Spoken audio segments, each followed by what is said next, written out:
ধন্যবাদ। আমরা সকলের বক্তব্য শুনলাম। মূল কথা হলো কর্মসূচি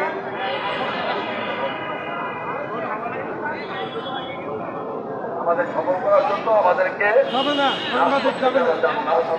রাখতে হবে এবং 13 তারিখে আমাদেরকে একটা প্রভাব দিতে হবে। সেই প্রভাবটা আমাদের কেমন হবে এবং এটা আমরা সমাধান সিদ্ধান্ত দিব। এখন আমাদের বিরোধী আজকের প্রোগ্রাম এখানে শেষ করে তারা শুধুমাত্র এখানে ঘুমাবেন, তারা থাকবেন, বাকি নামা শেষ হয়ে যান। কালকে সকাল 8টা থেকে 10টা পর্যন্ত রেজিস্ট্রেশন হবে, অবস্থান কমিটির বক্তব্য চলবে। পরবর্তীতে আমরা কালকে ব্যবস্থা দিব, সেটা আমরা ধন্যবাদ সবাই। আজকের সবার এখানে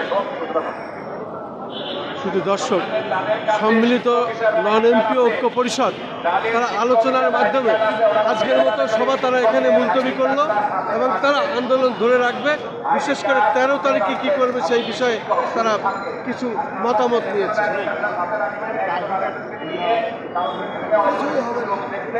অবশ্যই কাছাকাছি করবে। 13 তারিখ ভুয়া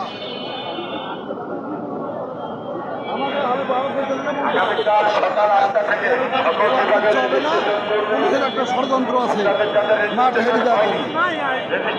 13 তারিখ কি মনে করেন? 13 তারিখে আমি ভুয়া মনে করি, কারণ 13 তারিখে কিছুই হবে না বাংলাদেশে। আপনি কোন জেলার শিক্ষক? আমি রাজশাহী জেলা চারঘাট থানা। আগামীকাল সকাল 8টার মধ্যে